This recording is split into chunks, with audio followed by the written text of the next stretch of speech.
इस युग को डिजिटल युग कहा जाता है। अब काम तेजी से होते हैं, जीवन ने नई रफ्तार पकड़ी है, लेकिन जिस तेजी से हमारा जीवन बदला है, उसी तेजी से हमारे सामने नई चुनौतियां भी खड़ी हुई हैं। डिजिटलाइजेशन के इस दौर में साइबर ठगी और साइबर से संबंधित अपराध भी तेजी से बढ़ते जा रहे हैं, जो कि सरकार के लिए एक बड़ा चैलेंज बनकर उभरा है। इसको लेकर सरकार लगातार लोगों को सुरक्षित करने के लिए व्यवस्था को चाक-चौबंद कर रही है। इसी कड़ी में केंद्र सरकार साइबर सुरक्षित भारत बनाने के लिए साइबर सुरक्षा ग्रिड को मजबूत कर रही है। भारतीय साइबर अपराध समन्वय केंद्र ने साइबर अपराधियों को अभूतपूर्व गति से पकड़ने के लिए नई E0 FIR पहल शुरू की है। दिल्ली के लिए पायलट प्रोजेक्ट के रूप में शुरू किया गया है इसे। ये प्रणाली राष्ट्रीय साइबर अपराध रिपोर्टिंग पोर्टल और हेल्पलाइन नंबर 1930 पर दर्ज FIR आर्थिक अपराधों को अपने आप FIR में बदल देगी, जो कि शुरुआत में 10 लाख रुपए की सीमा से ऊपर होगा। नया सिस्टम जांच में तेजी लाएगा, जिससे साइबर अपराधियों पर सख्ती हो सकेगी और जल्द ही इसका विस्तार पूरे देश में किया जाएगा। केंद्रीय गृह मंत्रालय ने साइबर वित्तीय अपराधों के पीड़ितों को अपने गंवाए हुए धन को वापस हासिल करने में आने वाली कठिनाइयों को ध्यान में रखते हुए इस पहल को लागू करने के निर्देश दिए थे। ये पहल NCRP और 1930 शिकायतों को FIR में बदलने की प्रक्रिया को बेहतर बनाएगी, जिससे कि शिकायतकर्ताओं के गंवाए हुए धन की आसानी से वसूली होगी और साइबर अपराधियों के खिलाफ दंडात्मक कार्रवाई को सुगम बनाएगी। राष्ट्रीय साइबर अपराध रिपोर्टिंग पोर्टल और राष्ट्रीय साइबर अपराध हेल्पलाइन 1930 ने साइबर वित्तीय अपराधों से संबंधित शिकायतों की आसान रिपोर्टिंग और त्वरित कार्रवाई को सक्षम बनाया है। शुरू की गई नई प्रक्रिया में 14C के NCRP सिस्टम, दिल्ली पुलिस के eFIR सिस्टम और राष्ट्रीय अपराध रिकॉर्ड ब्यूरो के अपराध और अपराधी ट्रैकिंग नेटवर्क और सिस्टम का एकीकरण शामिल है। अब NCRP और 1930 पर 10 लाख से अधिक की वित्तीय हानि से संबंधित शिकायतें स्वचालित रूप से दिल्ली की E-क्राइम पुलिस स्टेशन में 0 FIR के रूप में दर्ज होंगी। इसे तुरंत संबंधित क्षेत्रीय साइबर अपराध पुलिस स्टेशनों को भेजा जाएगा। शिकायतकर्ता 3 दिनों के भीतर साइबर अपराध पुलिस स्टेशन में जाकर 0 FIR को नियमित FIR में परिवर्तित कर सकते हैं। प्रादेशिक अधिकार क्षेत्र पर ध्यान दिए बिना इलेक्ट्रॉनिक रूप से FIR जारी करने की प्रक्रिया E0 FIR शुरू में दिल्ली में पायलट प्रोजेक्ट के रूप में शुरू होगी। बाद में इसे अन्य राज्यों और केंद्र शासित प्रदेशों में लागू किया जाएगा।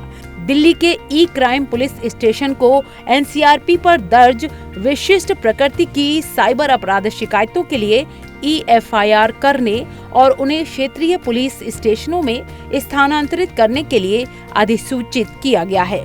इसमें हाल ही में लागू किए गए नए आपराधिक कानूनों के प्रावधानों का लाभ उठाया गया है।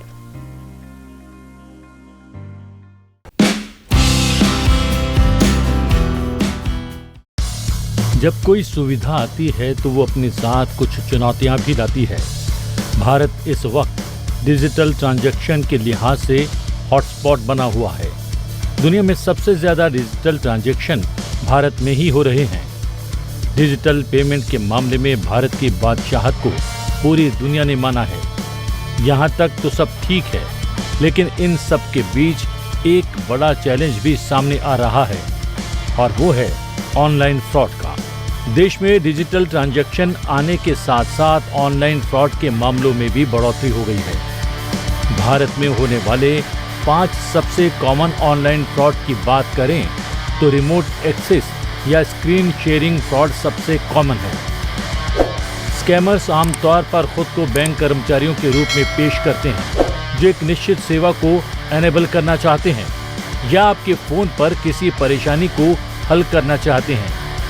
लोग अक्सर जल्दबाजी में धोखेबाज द्वारा दिए गए निर्देशों का पालन करते हैं और रिमोट एक्सेस या स्क्रीन शेयरिंग ऐप इंस्टॉल कर लेते हैं। जैसे ही आप उन्हें एक्सेस देते हैं, स्कैमर्स संवेदनशील जानकारी जैसे OTP, सेव किए गए पासवर्ड, बैंकिंग क्रेडेंशियल आदि प्राप्त करके काम पर लग जाते हैं।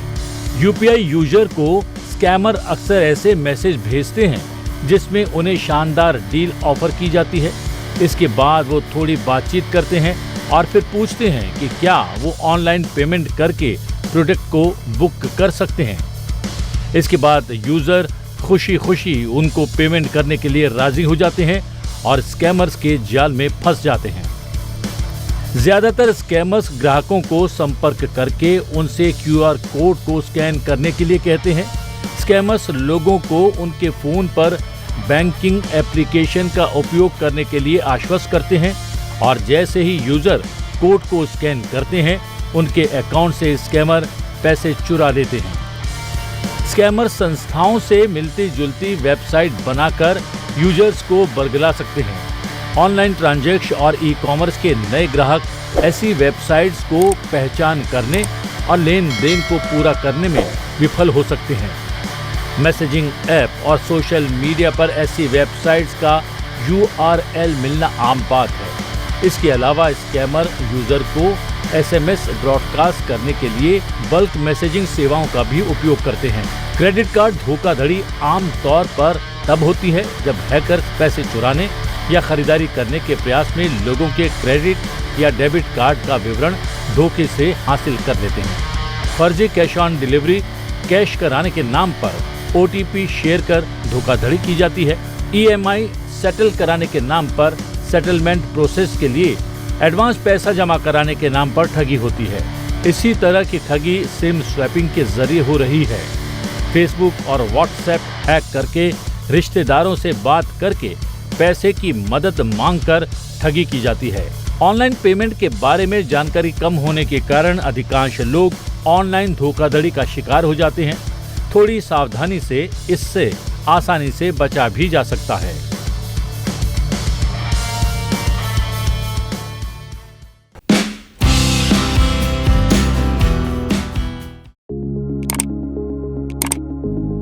देश में हर दिन साइबर क्रिमिनल्स की ओर से लोगों के बैंक खातों में सेंध लगाने की घटनाएं सामने आती रहती हैं। आमतौर पर ठग लोगों को बहला फुसलाकर या डराकर निजी जानकारियां हासिल कर उनके बैंक अकाउंट को खाली कर देते हैं। हाल के दिनों में नागरिकों को कई धोखाधड़ी वाले कॉल्स आ रहे हैं जो अक्सर देखने में भारतीय मोबाइल नंबर जैसे दिखाई देते हैं। असल में ये कॉल विदेशों में एक्टिव साइबर अपराधियों की ओर से हेराफेरी से किए जाते हैं। ये अपराधी कॉल की सही पहचान को छिपाने के लिए कॉलिंग लाइन आइडेंटिटी का फायदा उठाते हैं, जिसके कारण मोबाइल नंबर डिस्कनेक्ट होने, फर्जी डिजिटल गिरफ्तारियों की धमकियों और यहाँ तक कि फर्जी सरकारी अधिकारी या कानून प्रवर्तन एजेंसी बनकर धोखाधड़ी से जुड़ी घटनाओं की बाढ़ आ गई है। इन मामलों में ड्रग्स, नशीले पदार्थों और सेक्स रैकेट से जुड़े होने के झूठे आरोप शामिल हैं, जिससे लोगों की चिंता और बढ़ गई है। इस बढ़ते खतरे को देखते हुए दूरसंचार विभाग ने दूरसंचार सेवा प्रदाताओं के साथ मिलकर एक उन्नत प्रणाली शुरू की है, जो भारतीय दूरसंचार ग्राहकों तक पहुंचने से पहले आने वाली अंतर्राष्ट्रीय नकली कॉलों की पहचान करने और उन्हें ब्लॉक करने के लिए डिजाइन की गई है। इस प्रणाली को 2 चरणों में लागू किया जा रहा है। पहले चरण में अपने स्वयं के ग्राहकों के फोन नंबरों से नकली कॉलों को रोकने के लिए TSP स्तर पर, दूसरे में अन्य TSP से ग्राहकों के नंबरों से नकली कॉलों को रोकने के लिए केंद्रीय स्तर पर अमल किया जाएगा। पहले चरण में अब तक सभी 4 TSP ने इस प्रणाली को सफलतापूर्वक लागू कर दिया है। 40,50,000 से अधिक स्पूफ कॉल में से लगभग 1/3 को भारतीय दूरसंचार नेटवर्क में आने से रोका जा रहा है। अगले चरण में एक केंद्रीकृत प्रणाली को शामिल किया जाएगा, जो सभी TSP में स्पूफ कॉल को खत्म कर देगी। इसके जल्द ही चालू होने की उम्मीद है। साइबर धोखेबाज जनता को धोखा देने के लिए नए नए तरीके अपनाते हैं और बनाते रहते हैं। दूरसंचार विभाग इन नए तरीकों की रिपोर्ट होने पर दूरसंचार उपयोगकर्ता की सुरक्षा के लिए समय रहते कदम उठा रहा है।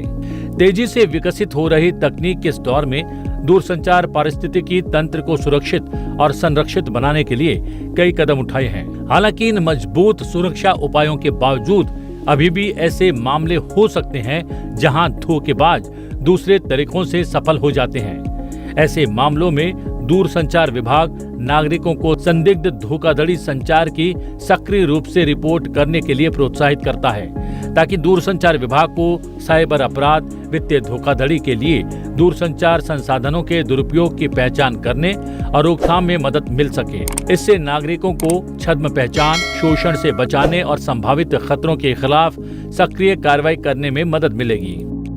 सरकार ने दूरसंचार संसाधनों के दुरुपयोग को रोकने के लिए कई उपाय किए हैं। दूरसंचार विभाग ने साइबर अपराध और वित्तीय धोखाधड़ी के लिए दूरसंचार संसाधनों के दुरुपयोग को रोकने के लिए प्रणालियां विकसित करने के उद्देश्य से डिजिटल इंटेलिजेंस यूनिट परियोजना शुरू की है। दूरसंचार विभाग ने नागरिक केंद्रित संचार साथी पोर्टल विकसित किया है, जो दूरसंचार संसाधनों के दुरुपयोग से संबंधित मामलों की रिपोर्टिंग के लिए विभिन्न सुविधाएं प्रदान करता है। इसमें संदिग्ध धोखाधड़ी संचार और अवांछित वाणिज्यिक संचार की रिपोर्ट करना, अपने नाम पर जारी मोबाइल कनेक्शनों के बारे में जानना, उन मोबाइल कनेक्शनों को काटने के लिए रिपोर्ट करना जिनकी या तो आवश्यकता नहीं है या जो उन्होंने नहीं लिए हैं, चोरी हुए या गुम हुए मोबाइल हैंडसेट की सूचना, ब्लॉकिंग और ट्रेसिंग के लिए देना, नया या पुराना उपकरण खरीदते समय मोबाइल हैंडसेट की वास्तविकता की जांच करना, भारतीय टेलीफोन नंबर से प्राप्त होने वाली अंतर्राष्ट्रीय कॉल को कॉलिंग लाइन पहचान के रूप में रिपोर्ट करना शामिल है। दूरसंचार विभाग ने साइबर अपराध और वित्तीय धोखाधड़ी की रोकथाम के लिए हितधारकों के बीच दूरसंचार संसाधनों के दुरुपयोग से संबंधित जानकारी साझा करने के लिए एक ऑनलाइन सुरक्षित डिजिटल इंटेलिजेंस प्लेटफॉर्म शुरू किया है। वर्तमान में दूरसंचार विभाग की फील्ड यूनिट सभी दूरसंचार सेवा प्रदाता, गृह मंत्रालय, 460 बैंक और वित्तीय संस्थान, 33 राज्य और केंद्र शासित प्रदेशों की पुलिस, केंद्रीय एजेंसियां और अन्य हितधारक इस प्लेटफॉर्म पर हैं। ये प्लेटफॉर्म दूसरी बातों के साथ साथ डिस्कनेक्ट किए गए मोबाइल कनेक्शनों की सूची को वास्तविक समय के आधार पर होस्ट करता है। साथ ही डिस्कनेक्ट होने के कारणों को भी बताता है, जिससे हितधारक इन मोबाइल नंबरों से जुड़ी संबंधित सेवाओं को बंद करने सहित उचित कार्रवाई करने में सक्षम होते हैं। दूरसंचार विभाग ने आर्टिफिशियल इंटेलिजेंस आधारित उपकरणों का उपयोग करके फर्जी या जाली दस्तावेजों पर लिए गए मोबाइल कनेक्शनों या किसी व्यक्ति के लिए निर्धारित सीमा से अधिक लिए गए मोबाइल कनेक्शनों की पहचान की है। धोखाधड़ी वाली गतिविधियों में इस्तेमाल किए जाने वाले दूरसंचार संसाधनों और मोबाइल हैंडसेटों के साथ साथ ऐसे मोबाइल कनेक्शनों को दूरसंचार पारिस्थितिकी तंत्र से हटाया जा रहा है। दूरसंचार विभाग की ओर से की गई कार्रवाई में फर्जी या जाली दस्तावेजों पर लिए गए 1,77,00,000 मोबाइल कनेक्शन काट दिए गए हैं। देश के साइबर अपराध हॉटस्पॉट या जिलों में साइबर अपराधियों की ओर से उपयोग किए जाने वाले 33,48,000 मोबाइल कनेक्शनों को काटने और 49,923 मोबाइल हैंडसेट्स को ब्लॉक करने की कार्रवाई की गई है। व्यक्तिगत रूप से निर्धारित सीमा से अधिक 77,61,000 मोबाइल कनेक्शन काट दिए गए हैं। साइबर अपराध या धोखाधड़ी गतिविधियों में शामिल करीब 2,30,000 मोबाइल फोन्स को पूरे भारत में ब्लॉक किया गया है। चोरी या गुम हुए 21 लाख से अधिक मोबाइल फोन में से लगभग 12 लाख का पता लगाया गया है। गलत भावना से SMS भेजने में शामिल लगभग 20,000 संस्थाओं, 32,000 SMS हेडर और 2 लाख SMS टेम्पलेट्स को डिस्कनेक्ट किया गया है। पेमेंट वॉलेट्स की ओर से लगभग 11 लाख खातों को फ्रीज कर दिया गया है, जो फर्जी या जाली दस्तावेजों के आधार पर लिए गए डिस्कनेक्टेड मोबाइल कनेक्शनों से जुड़े थे। लगभग 11 लाख व्हाट्सएप प्रोफाइल या अकाउंट व्हाट्सएप द्वारा बंद कर दिए गए हैं, जो फर्जी या जाली दस्तावेजों पर लिए गए डिस्कनेक्ट किए गए मोबाइल कनेक्शन से जुड़े थे। 71,000 से अधिक पॉइंट ऑफ सेल यानी सिम एजेंट को काली सूची में डाल दिया गया है। कई राज्यों में 365 FIR दर्ज की गई है। सरकार की ओर से उठाए गए कदमों के साथ ही जनता को जागरूक करने के लिए भी उपाय किए जा रहे हैं।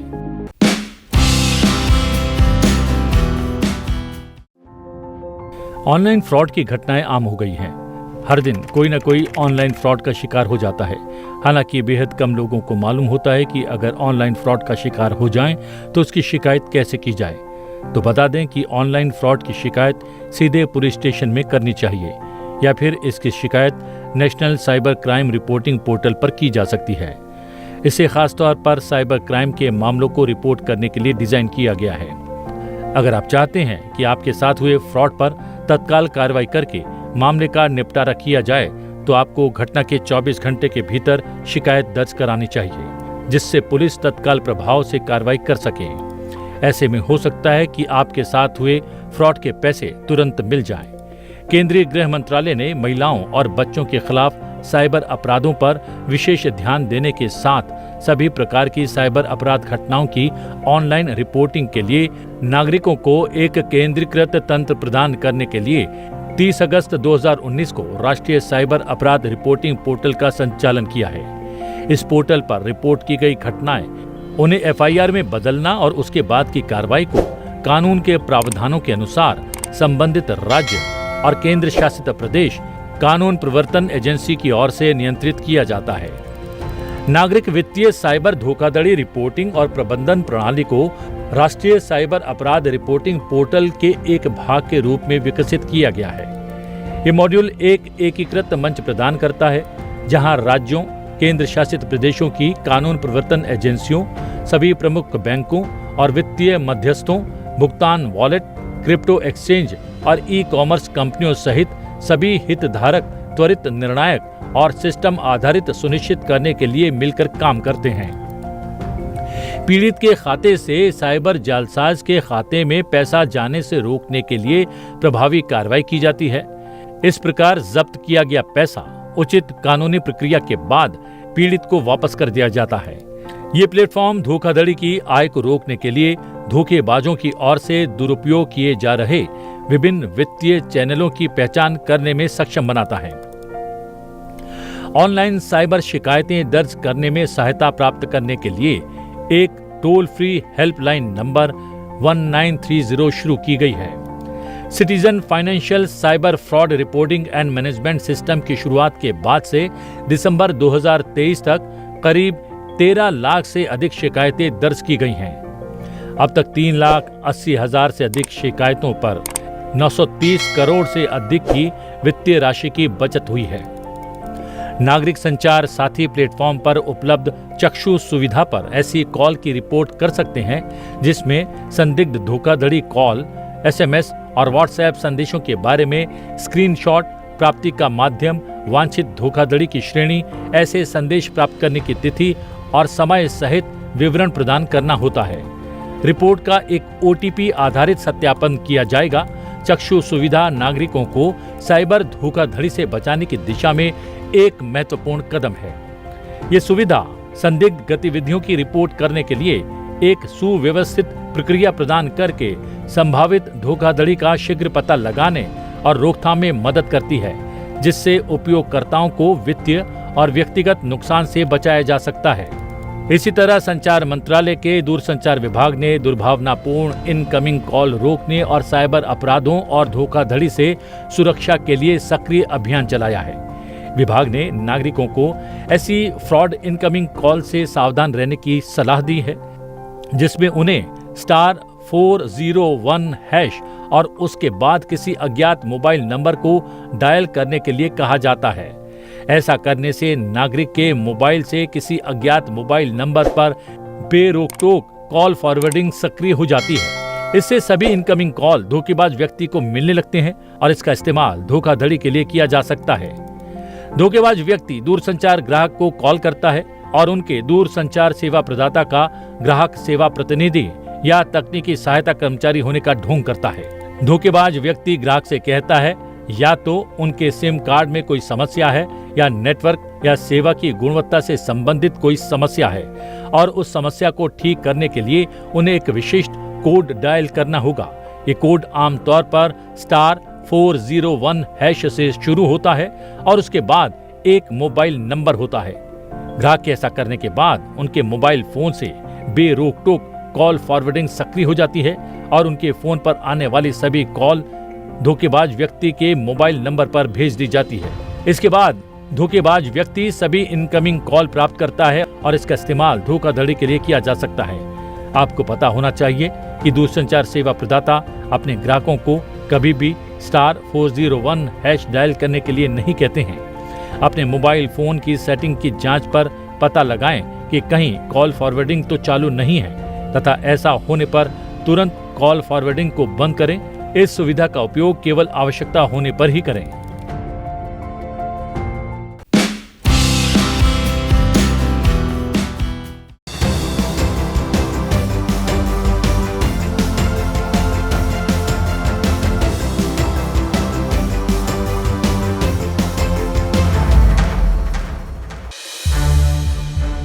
संसद टीवी के और भी प्रोग्राम्स देखने के लिए सब्सक्राइब करें हमारा YouTube चैनल और हाँ, इन्हें लाइक और शेयर करना ना भूलें।